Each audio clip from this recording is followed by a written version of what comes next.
day to you all OP-Tun Global Media audience. My name is Bolanle Tajuddin, and with me, I'm Olubusayo Daniels. How are you around the globe? Here are today's top headlines from around the world. The war in Russia and Ukraine. In a tragic incident, a Russian bomb struck a blood transfusion center in the northeastern Kharkiv region on Saturday, as reported by Ukraine's President Volodymyr Zelensky.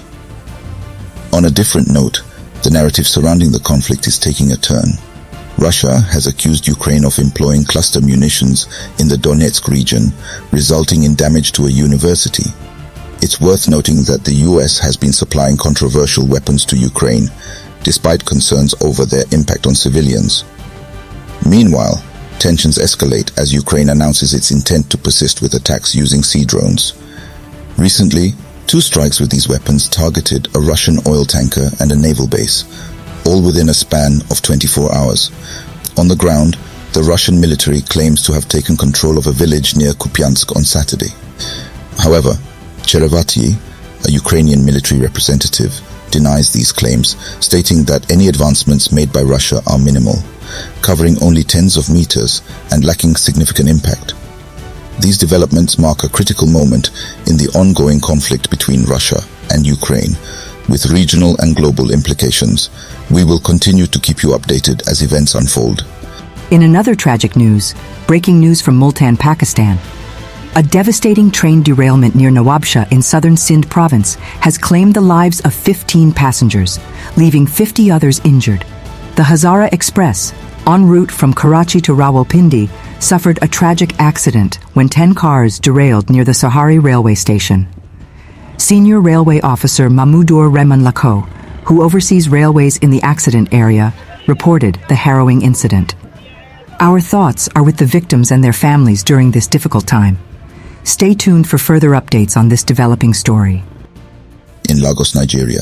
In a shocking incident in Lagos State's Ketu area, a mob brutally attacked an unidentified policeman after a man named Yusuf was involved in a collision with a BRT bus. Eyewitnesses reported that the police were allegedly trying to seize Yusuf's vehicle, causing him to be pushed into the BRT lane. Tragically, an incoming BRT bus collided with him, leading to his collapse and injuries.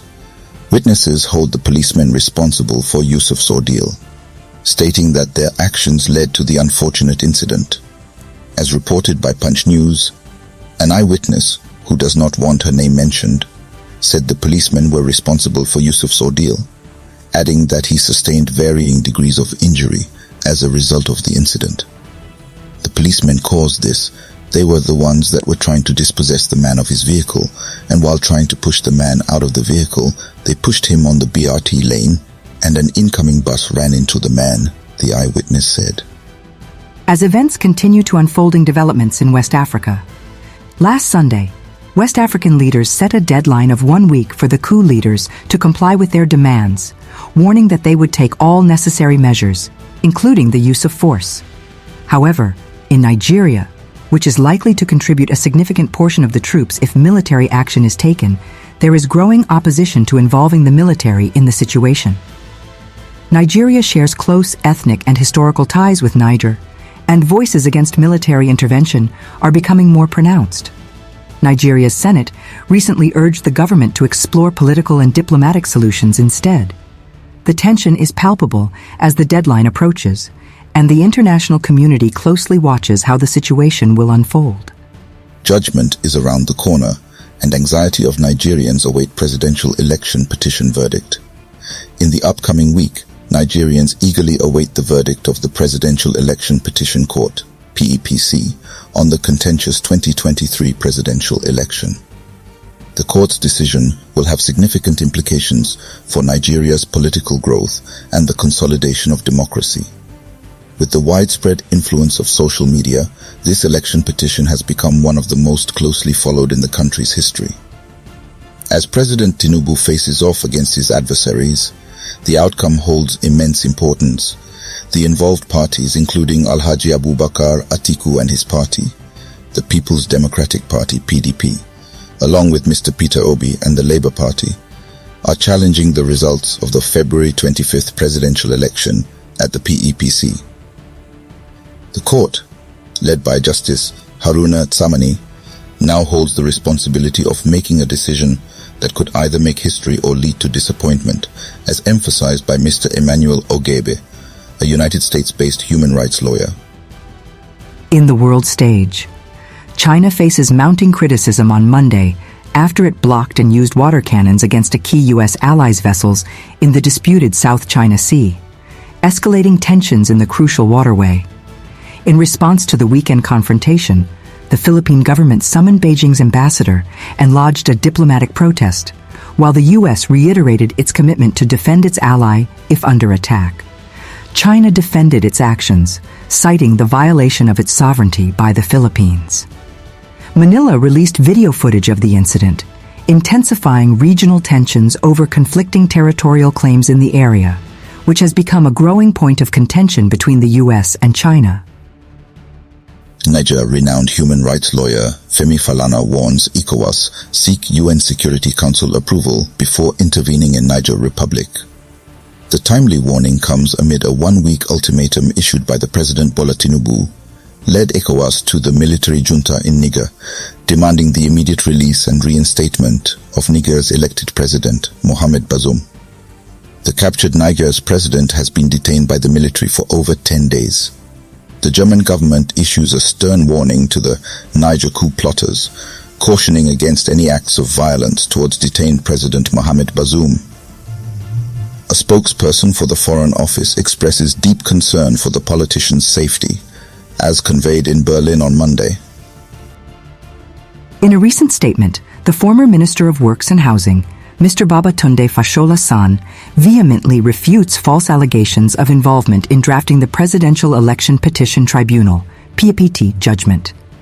Denouncing the spread of this defamatory claim on social media, Fashola expresses his disappointment, as confirmed by his special advisor, Media, Hakeem Bello.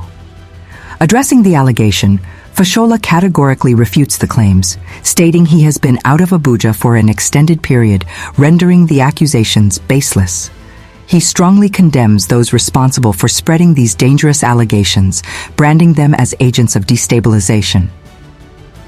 Ukraine's security service, the SBU, has reported the arrest of a woman in connection with a Russian conspiracy to assassinate President Volodymyr Zelensky.